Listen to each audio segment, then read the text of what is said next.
the Shop, episode 216, helping your customers brew at home with Bryan Beyke of the I Brew My Own Coffee podcast.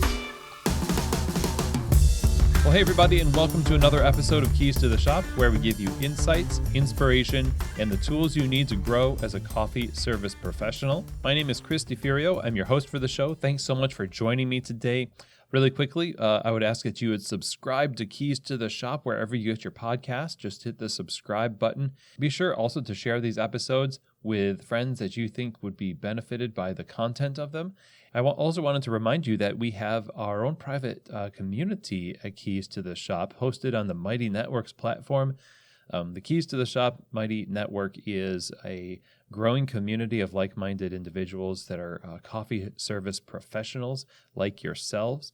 If you're interested in joining that group and rubbing elbows with people and sharing ideas and taking part in great discussions about topics like we cover on the show, then it would be great to have you. So there's a link in the show notes. You can follow that easy, or you can just email me, chris@keystotheshop.com, and I'll send you an invite to have you along. So hope to see you there in the community. Now, today's episode is brought to you by the wonderful people over at Prima Coffee, one of the world's best specialty coffee equipment suppliers.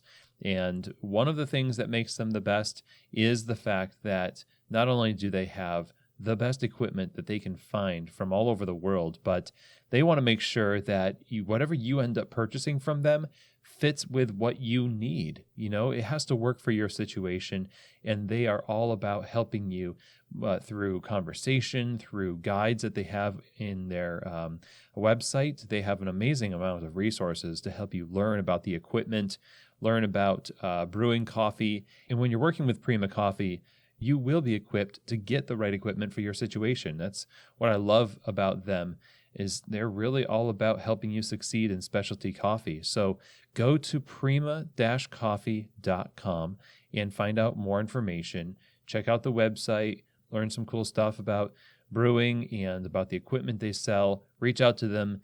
If you're in the market for commercial coffee equipment, these are the folks to work with. prima-coffee.com. Today's episode is also brought to you by the leader in plant-based performance beverages. Of course, that is the Barista series from Pacific. Whether you use the almond, soy, coconut, oat, rice, hemp, whatever from their line of amazing beverages, you're going to have a beverage that stands up to the heat from steaming, has great texture, perfect for latte art, and keeps the flavor balance focused on coffee. And why it performs so well on the bar, why it is the leader globally, is because they have taken seriously the process of creating these beverages for baristas by consulting with the barista community. So a ton of research and development goes into these things to make sure that they perform so well on the bar. You know that your customers are going to get the best every time they have something from the Pacific Barista series.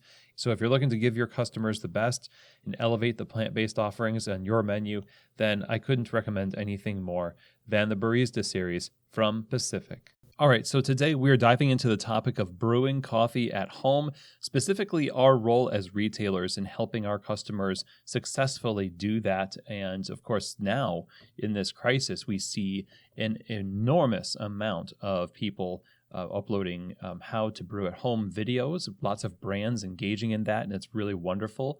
This is obviously going to give us a lot more home brewers after the COVID-19 crisis is over, and having some sure footing as a brand to sustain this effort in helping people brew coffee at home is really what it's all about today. And to help us to that end, we're talking with a person who I consider to be one of the foremost authorities on brewing coffee at home, Bryan Beyke. Bryan is the host of the I Brew My Own Coffee podcast. It's an award-winning podcast focused on the stories, coffee, gear, techniques, and philosophies and people that make up the world of home brewing. And it really is a great asset to our community. It's going to be relaunching here soon. Bryan is also the co-host of the Unwrapped Podcast, which is a podcast exploring all things chocolate, of which Bryan is also somewhat of an authority and enthusiast. He also has a palate for whiskey and an eye for photography, if you happen to follow him on his Instagram account, Abandoned Coffee, you will see what I mean. An all-around craft-oriented kind of guy and Renaissance man in coffee. So really excited to talk with Bryan. We had him on the show talking about coffee and chocolate in episode 37 of the show. So I'll link to that in the show notes. You can hear all about that fascinating subject. But today, again, we're going to be focused on home brewing and specifically just discussing all about how we conduct ourselves as retailers in our relationship with our customers who are going to be buying more whole bean coffee progressively more as a result of this crisis. And just to be honest, brewing at home has just been on the up anyway. This current situation is amplifying that for sure. So talking about communication, building trust, things to focus on moving forward in order to help your customers be successful in enjoying and brewing your coffee in their homes. This is a win-win for both us and for them, and also for coffee in general. So lots of things discussed. Bryan, of course, makes some really great points that are thought-provoking in this conversation. So let's get right to it. Here now is my conversation with the host of the I Brew My Own Coffee podcast, Bryan Beyke. Well, hey, Bryan, welcome back to Keys to the Shop. How are you today? I am doing well. How about yourself? Well as well. Glad to have you back on the show. And of course, this subject is something that everybody is focused on amidst the crisis we're having. It's really focused us on helping people make great coffee at home, which was, the subject of the I Brew My Own Coffee podcast, which I'm super excited to see kind of come back to life, really. So congratulations on that. Thank you. Yeah, absolutely. It's going to be fun, I think. So we'll hope. So I think one of the things that we see on the internet is just a plethora of different brew methods and ways to help people make great coffee at home. And getting our bearings as companies to decide, what's the best way to sort of teach people about brewing coffee at home is really in our best interest, since we're trying to sell them coffee beans and we want them to have a good impression of our brand. I kind of wanted to start with a bit of history because, brewing coffee at home historically has been something in specialty coffee that we haven't always embraced and eventually became pretty obsessed with, I think. How has home brewing really changed over the years, and where are we today with it, do you think? It's interesting. I feel like how it's changed over the years for, like you mentioned, we've gotten more scales on the market. We've got more grinders on the market. We've got more brewers on the market. There's more stuff out than there was, a decade ago. And it's interesting too, though, because I think that while home brewing has been adopted more, as I talk with people who interact with our brand or get coffee through platforms like Trade or something like that, I'm still kind of surprised a little bit that while I get a little nerdy about coffee, there are still a lot of base questions being asked. So while home brewing has, I guess, given the way to change, I don't know that I know the numbers necessarily. I'd be interested to know like what the percentage is of people who make coffee at home, how many of them have changed given what's available, and how many just do what they think they know, or they just, throw it in the machine, press go. Well, what are some of those base things that you're kind of surprised are still subjects? As we finagle with coffee, as we finagle with parameters and numbers and stuff, there are a lot. It's easy for us in coffee to use grams, to use ounces even, and some people are still using scoops to measure by, or even terminology. So, if you have a coffee that is what you use as an espresso blend, I think people in their head think espresso means dark all the time. And so while it might be a coffee that can be brewed, I mean, right, espresso is a method. It's not always exclusive to this coffee is an espresso roast. You know, some folks, I'm sure they do something like that, but even terminology like that. So there'll be folks who I'll try and explain to them, hey, there's this coffee, you know, that you might enjoy. And if I tell them that it's an espresso roast, then, or it's an espresso blend, excuse me, I'm doing it myself, then they'll shy away from it because they'll say, oh no, I don't want something that dark, without even necessarily trying it. And so I think sometimes both language and understanding, you know, not a lot of people, to me, except for as we get into these smaller circles, are diving that much. They just want to know that the coffee tastes good. And even to that extent, really, even though they have coffee perhaps taste better at a cafe than what they brew at home, and sometimes by wide margins, you know, I'll go somewhere and they'll brew coffee, my parents' house, for example, and it is very roasty coffee, very underdeveloped. And a lot of times they'll just chalk it up to, oh, well, you know, it's not cafe coffee, you know, and they'll just do it. That's just how they brew. Yeah. And again, not that there's anything wrong with that, but I feel like we could do a better job of providing the ease of getting really good tasting coffee easily, you know, and there not have to be this big gap between cafe coffee and what you could brew at home. Well, that's a great point. In the question, or not the question, but the statement, well, it's not cafe coffee, is it seems like between the lines there is this idea that slightly guilty, also stealing the resolve to say, and it's not cafe coffee, but we're embracing it because it's our coffee, so back off. That kind of mentality. I see a lot of people get defensive about their coffee at home and have to defend it against the highbrow nature of what they perceive cafe coffee and its acolytes to communicate.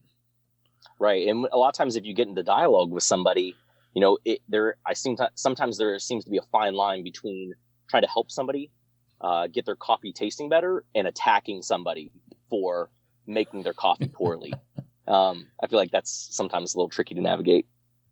You know, my immediate thought is, okay, so we're in the third wave or the progressive coffee movement or wherever we are now. We have been able to look back and track our own progress as we scientifically gaze at our industrial navel. And we assume, or at least I assume, that home brewing, and because of all the stuff we have on the shelf, has tracked right along with that. So shouldn't we be in like the third wave of home brewing? But it sounds like maybe there's just this lag that because we're so focused on our own progress that we're not really bringing our customers along with us. Is that fair to say?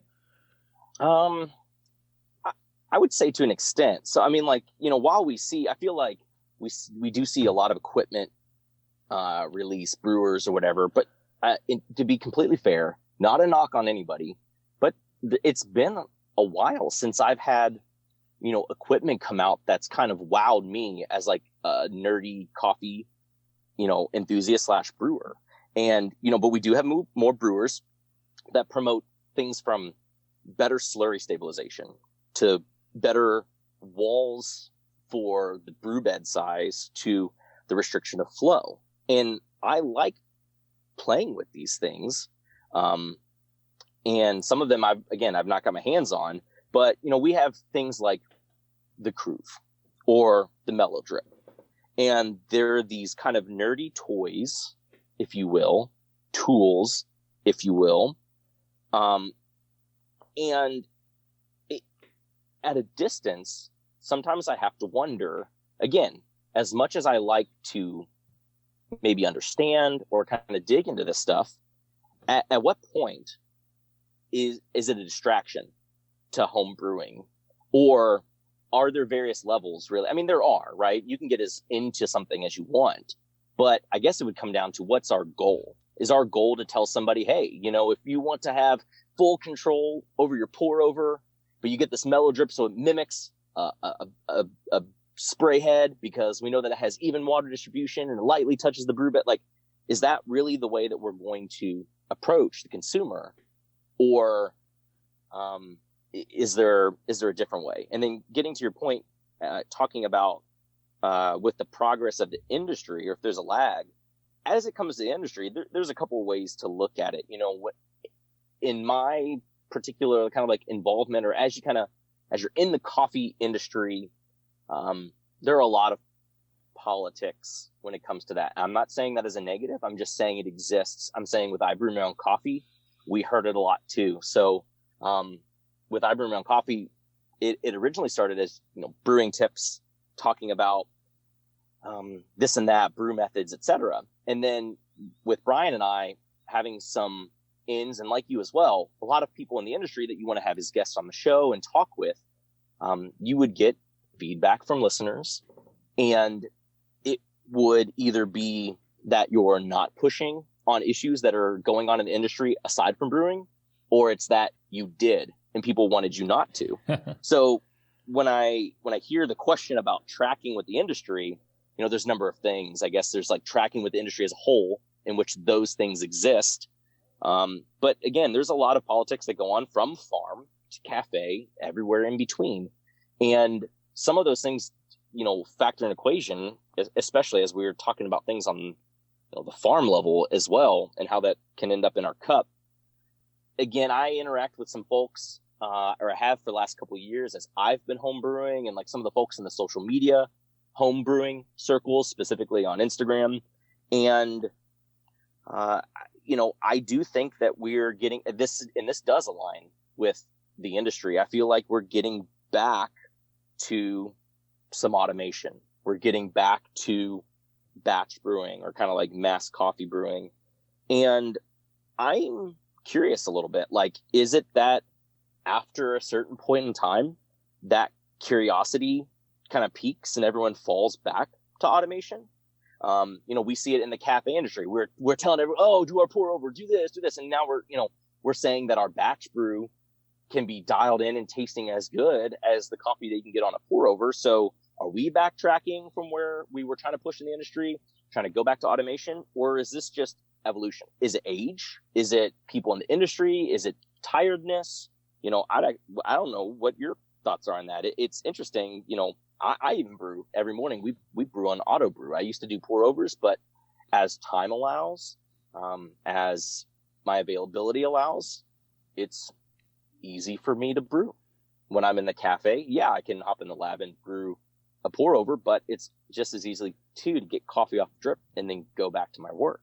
So, on that note, I'd be curious to hear what your thoughts are in regards to, that element of the industry and movement, and, or, if you've seen that same push of tinkering, let's go back to automation. I like the idea of tinkering and then going back to automation as sort of a cycle, in that we have done, and this is just the way that I see it, but we have used our cafes as laboratories wherein we experiment on the customers with these brewing devices and methods and everything new under the sun that comes out, and then we backtrack it to something that's automated, that's giving us consistency. Because when pour overs first came out, in large part because a lot of people were, not large part, I don't know exactly what percentage, but people were jilted by the sale of the Clover to Starbucks.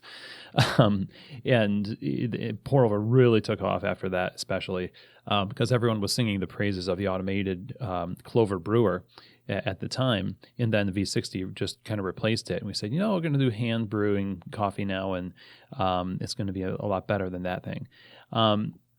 And the fact that we're back to automation tells me a little bit that we have emotional reasons for promoting the things that we promote, and somewhat of an ego in the things that we promote. And going back to what your mom and dad would serve in their house, or grandma, it's not cafe coffee.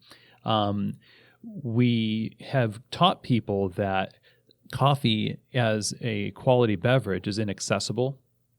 And it has only, can only really try it in its true form in a cafe. And I think we are starting to be a little bit more generous with what we allow people to experience in their homes, and get over ourselves, for lack of a better term. to say it never was as bad as we thought it was. It's just we didn't want people to not think highly of specialty coffee because their association with automation was, in our minds, not worthy of the coffee we love so much. And so, I don't know. To me, it's about accessibility, and that's kind of what I'm curious about. Is like when we're talking about missing the point. You mentioned this, that little tinkering tools that are sort of like the EQ knob that adjusts the coffee minute amount that only we could really taste. It's distracting, you said. But my question, I guess, is distracting from what? What is the central point of home brewing and the cafe and professional's relationship to the promotion of home brewing for the consumer? That really is going to move the needle on, having a sustainable and viable industry. Well, I think, there was a point in time where, once the Groove came out, I was taking various grinders and kind of grinding coffee on various settings that I would use, and I'd sift them out to figure out what the portion, what the ratio was of certain particle size, was, and if I adjusted it a little bit, did that shift, and how that affected my cup. And I guess when I say distraction, I just mean,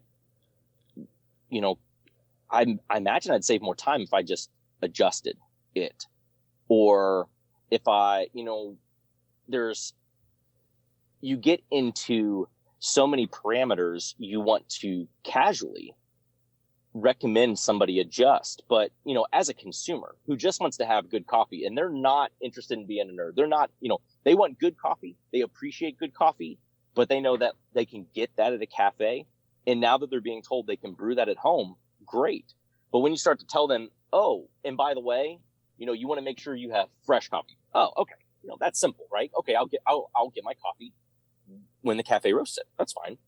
And then you tell them, well, you want to have, precision. You want to have a scale so you not only are accurate each time, but that it's repeatable. Okay, cool. Scale's fine. I can get cheap scale, relatively consistent read.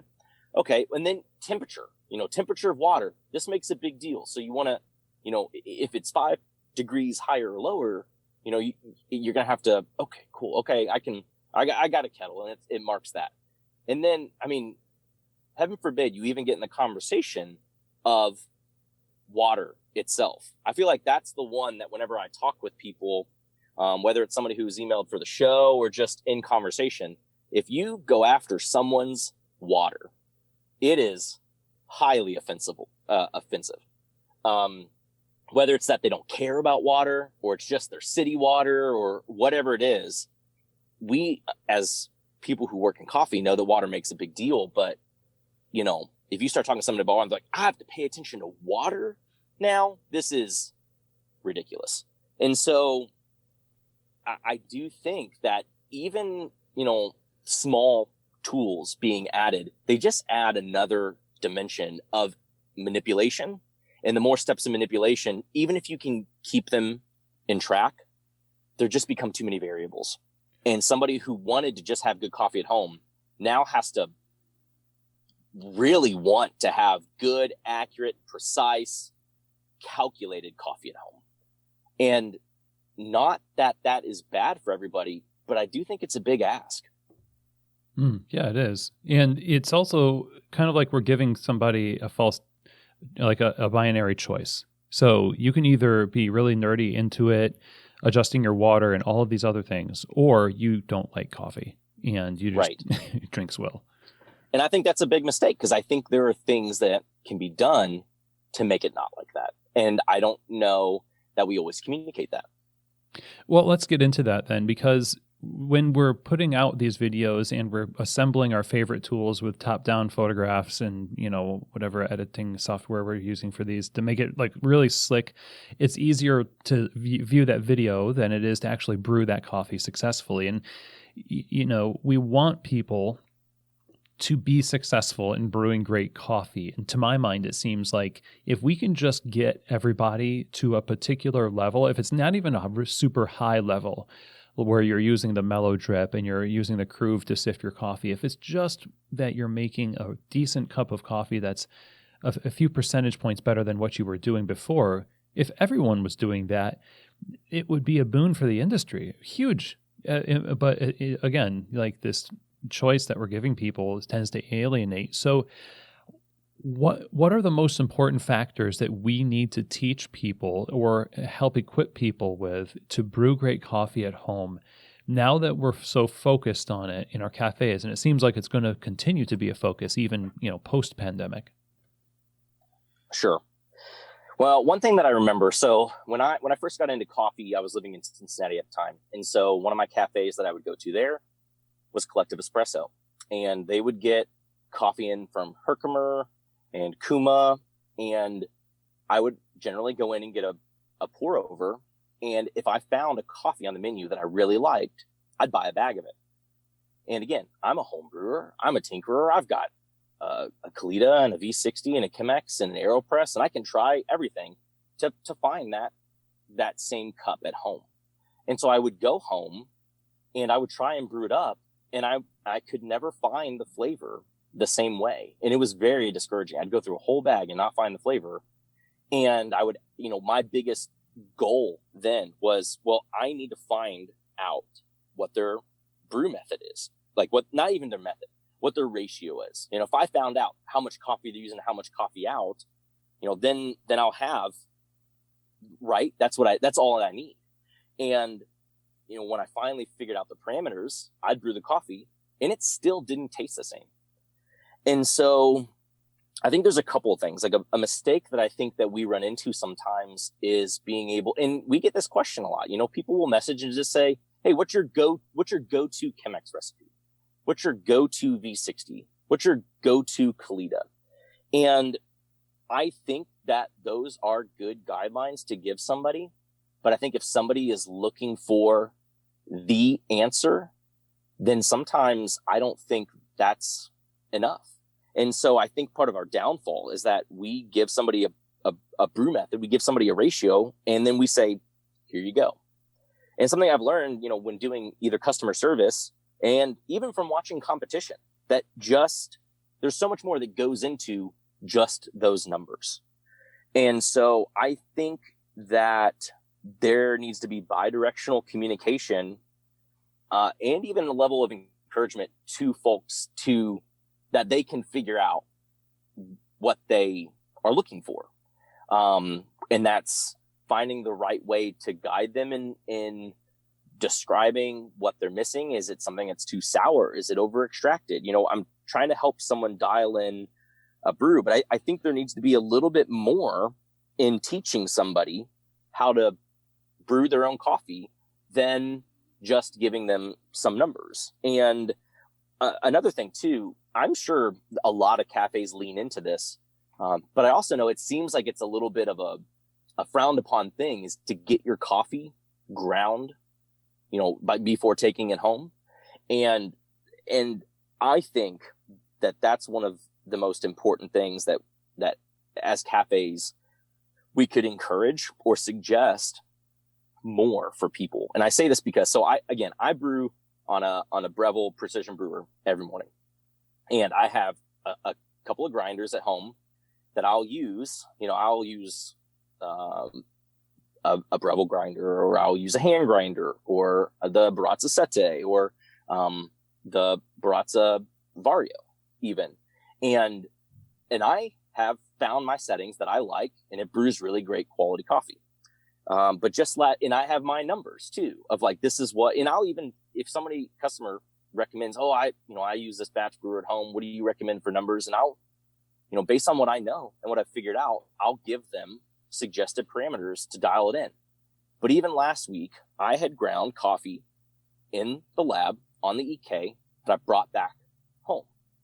And it is what we in the cafe would suggest as an auto drip setting. So I'm like, well, just take it home. Let's just see. And I brewed it up and it was over extracted. And so to me, I just think to myself, let's back off the dose. I was like, well, I'm going to just check and see what this does because, I already found my numbers. So it's easy for me to suggest, well, the grinds are just too fine. But as I pulled that ratio back a little bit, instead of dosing, let's say 48 grams of coffee, I'm dosing 43 grams of coffee.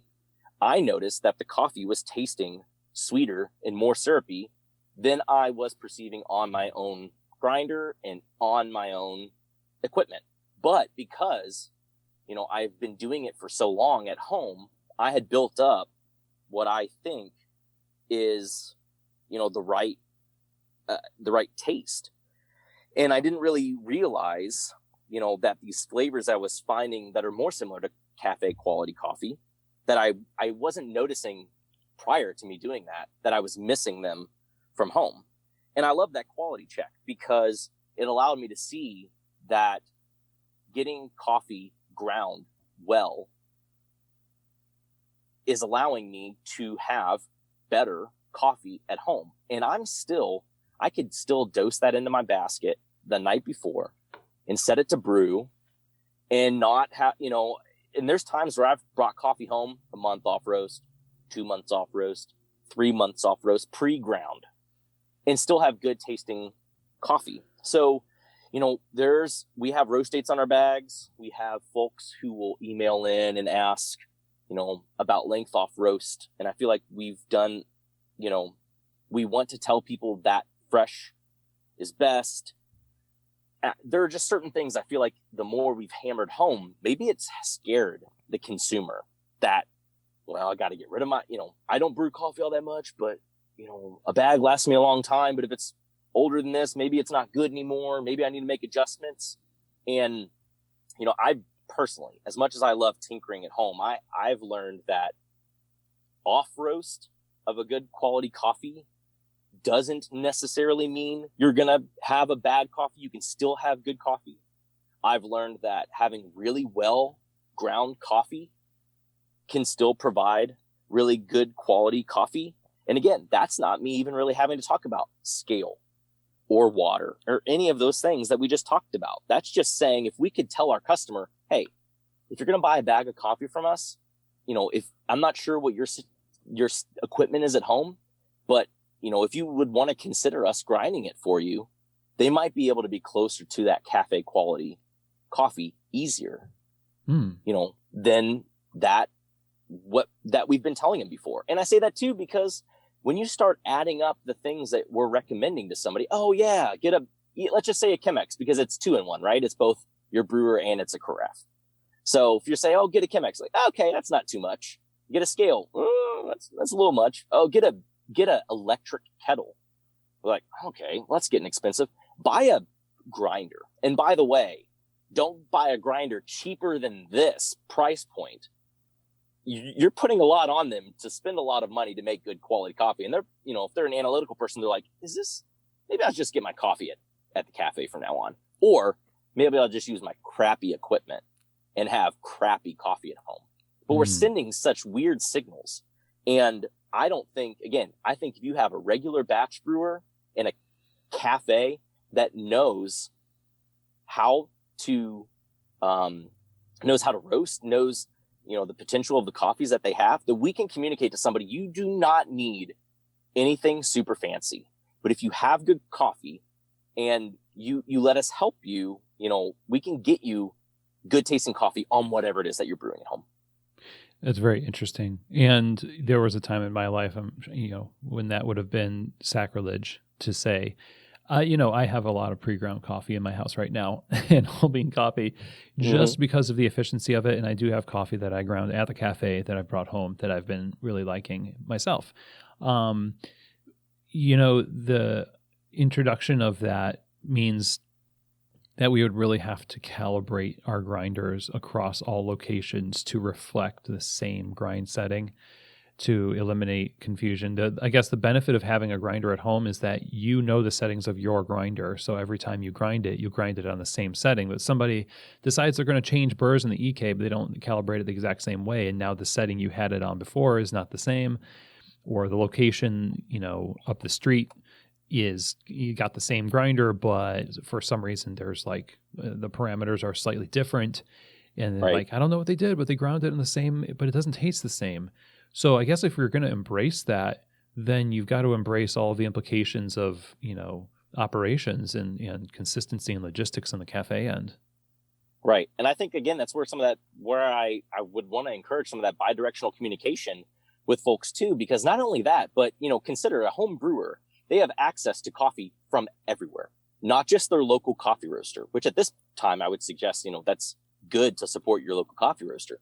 But at the same time, you can order coffee from anywhere. And if I'm ordering coffee from Florida and Washington and New York and brewing it in Kentucky, again, this is not really all that talked about. I mean, I'm sure some people do, but, people roast their coffee to taste best on whatever water they're using, whether that's filtered water that your cafe is set out to specific parameters, or city water or whatever. But our city water is going to taste different than Washington city water. It's going to taste, or state water, I guess you would say, but water that you would get somewhere in Washington, water that you'd get somewhere in New York, water that you'd get somewhere in Florida.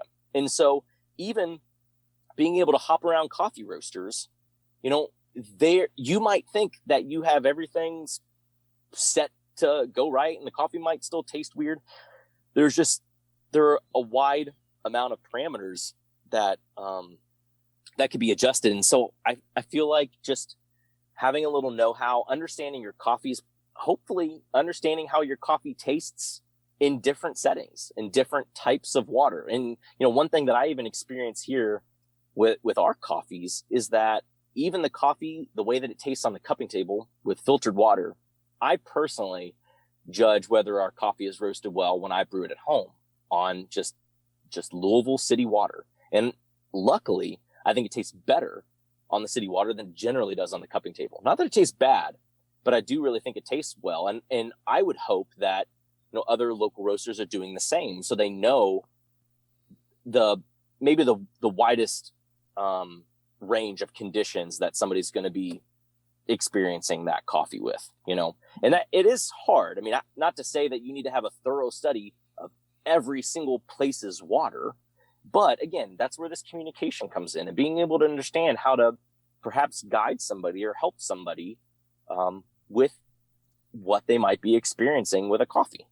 So when we put labels on bags and we give parameters for brewing and tasting notes and things like that, it sounds like we need to lean into empathy in our R&D in a sense. Like you're saying, like, how are these people going to brew it?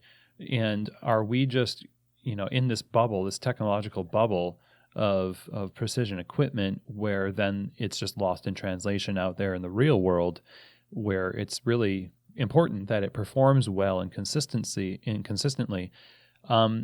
Is there a necessity for more information? Like, if your coffee tastes like this, like per origin, say it's a Colombian coffee that you put out there, and you say, well, under extraction of this coffee tastes like X, over extraction tastes like Y. Here's what you can do. So giving them sort of a guide, would that be helpful even? Yeah, I think honestly on our end, I think that we need, and this is, maybe I'm just speaking for myself. I've always been a big advocate of trying to know more information than whoever I'm talking to needs to know. And so that I can gauge based on their understanding level how to communicate to them. Some people will have a lot of information, know a lot about brewing, and you can have a different conversation than somebody who just knows if they like it or not. And so I do think our tasting notes on our bags, that's sort of, in a real world, or in our current world, if you had an understanding of flavor, these are the tasting notes we hope that you're able to find not only in our coffee, but when brewed well. But I think we need to be able to communicate to somebody, what it is they're looking for. Do they need it sweeter? Is it not sweet enough? Is it too heavy? Some of these things that describe what they're experiencing, not specifically related to tasting notes, but being able to decipher what are they getting? How does that translate to you into what they're looking for? And I think about this sometimes when I bring folks in and lead them through a cupping. Whenever I have teams or groups that come in, I don't need them to tell me specifically what it tastes like.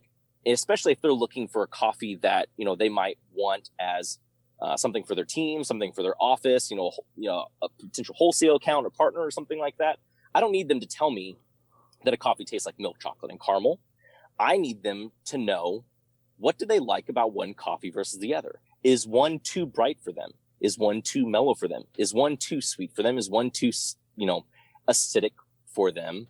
And based on what they say, some people, oh, this one's really sweet.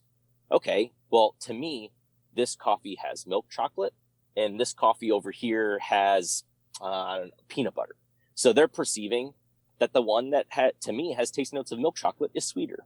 And so I start to piece together what they're telling me, and in my understanding, try and speak back to them in their language based on what I know, what I'm deciphering from what they're saying.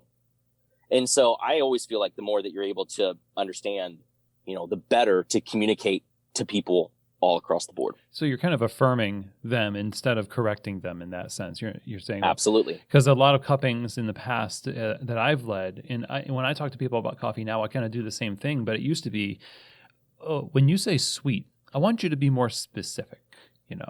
Is it a candy sweetness? Is it a malty sweetness? And then people's eyes glaze over, and you've lost them at that point. So I like what you're saying there, because it really helps people understand that, Mame, a coffee bar in Switzerland, has that big sign on the window that says the best coffee is the one you like. And that message to me it seems so critical right now. It makes me question also, the question could be, is chasing cafe quality coffee at home really the thing that we should be putting out there for people to accomplish? Is it really the goal that we want people to set for themselves? Or should we simply say to them, what do you taste in this coffee? Do you like this coffee? Great. We're happy you like this coffee, period. Right. And honestly, I think those things align. Honestly, I think if we're doing our job well all across the board, and again, if we're able to supply them with easy instructions, I think that what they like in a taste, we'd be surprised how close it is to cafe quality coffee under, all the right circumstances. Okay. So back to what we need to be focused on for helping people brew great coffee at home. So we've got that we need to really speak their language, affirm them, not correct them necessarily, and have that communication two ways, where you are understanding the context that they're in, and not overloading them with too much information. The methods of communicating these types of things, are there any better methods? There's print on bags, there's videos. Once stores open back up, I'm sure in-store brewing classes are going to take off, as videos have taken off right now. Are there any that are better or worse, or are they all just kind of the same depending on how you use them? I've been liking seeing companies using, whether it's, Google Hangout or like an Instagram, I don't want to say a story, anything where they can have live interaction, because people are able to ask in real time. There's nothing wrong with having videos there and people being able to go back and see that. I really like that medium.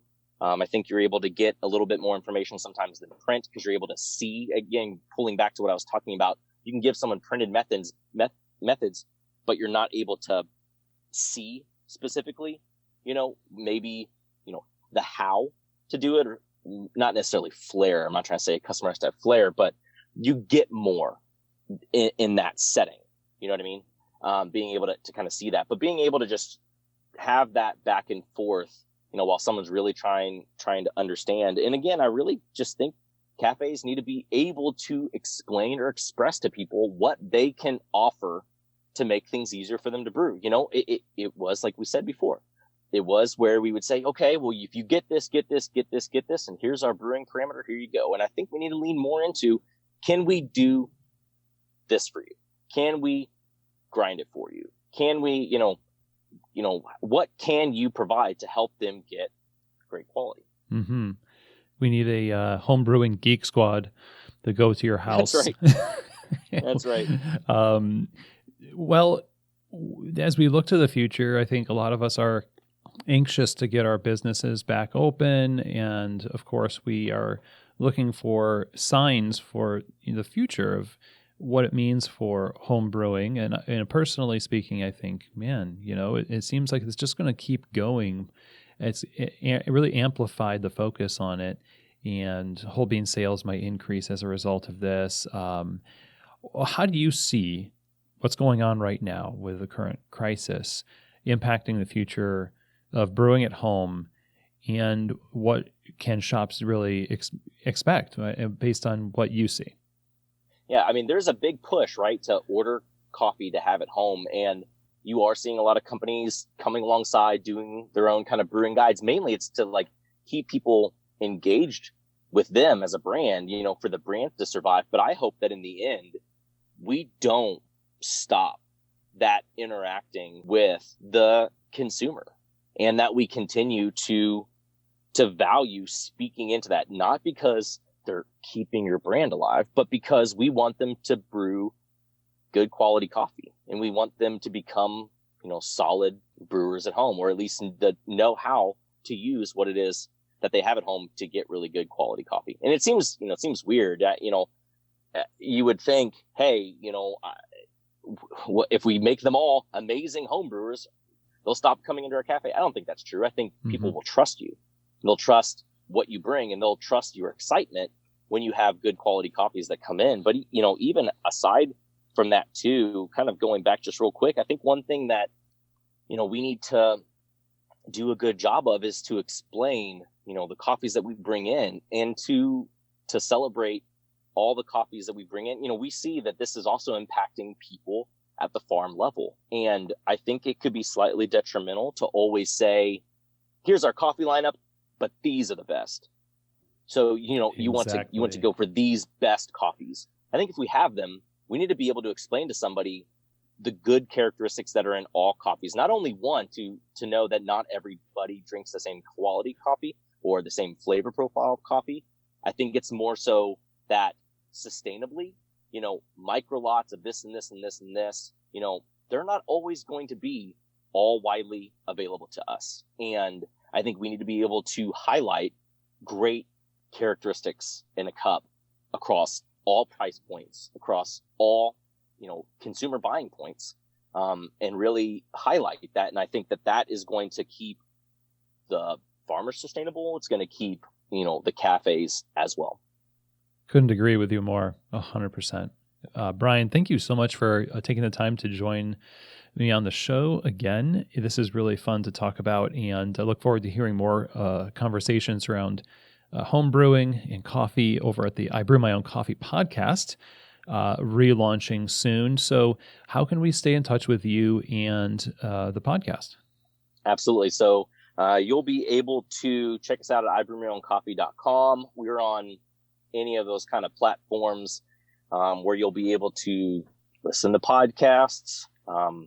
You can email us, ibrewmyowncoffee@gmail.com. And as people will end up finding out once the first episode launches, I Brew My Own Coffee is going to change a little bit. Bryan Schiele is not going to be continuing on the podcast with me. And so we'll dig into that first episode. He will be the first guest on kind of that reissue, which, is not a bad thing. It's not anything about bad terms, but, it'll be a little bit of a change. I figure as many times as I can say it, we'll stop having to, ongoingly answer, where's Bryan? So, those are a couple ways that you can reach out to us. Or I'm Abandoned Coffee on Instagram, and I like to chit chat there, or I Brew My Own Coffee also on Instagram. Cool. Thanks again, Bryan. Great to talk to you, and I look forward to hearing more from the podcast. Absolutely. Thanks for having me. Well, out of all of the things that we talked about, one of the things that really stuck out as a major theme, of course, is having that two-way conversation, having a kind of an empathetic process by which you understand where the customer is coming from and you meet them where they are as a coffee professional. Bryan echoing the sentiments that you've heard from me, as well as Janine Nionzima Arroyan, the Burundi coffee importer at JMP Coffee. We're talking about opening up our stores to celebrate lots of different types of coffees. And to do that means that we are putting ourselves in a conversational position. We're putting ourselves in a place of saying, hey, we want to understand you as the consumer and match you with a really amazing coffee, and also considering home brewing, a technique that works for you, a piece of equipment that works for you. We just want you to love what you're brewing at home, and that's what we're here to do. We want you to love what you buy in the store, and we want you to love what you brew at home. And in this conversation, I think Bryan has really helped us get a grip on that mindset, amongst other things. And I look forward to hearing all the conversations that are going to happen over at the I Brew My Own Coffee podcast. So if you want to follow Bryan, like he said, you can go follow him on Instagram over at Abandon Coffee. And also you can go to the I Brew My Own Coffee podcast website, which is simply ibrewmyowncoffee.com. And subscribe to that. You will not be sorry that you did. So a big thank you to Bryan for being on the show. So appreciate what you do for the community through your show, and just being an all-around great guy, and for also helping me select bourbons here and there. So if you want to contact me directly, you can do so by emailing chris@keystotheshop.com. Any feedback, comments, or suggestions, stuff like that about the show, I'm really all ears. I want to make sure that as we enter almost our 4th year of Keys to the Shop, over 300 episodes, keep this show giving you value, and really want to hear from you. And also, if you have questions or want to explore working with Keys to the Shop Consulting to help you and your business take things to the next level with your operations, quality, and your people, you can do so by emailing that address. Again, that is chris@keystotheshop.com. So thank you everybody for listening to the show today. I appreciate all of you so much. Hope you have an amazing week. And as always, I hope that this episode has truly given you keys to the shop.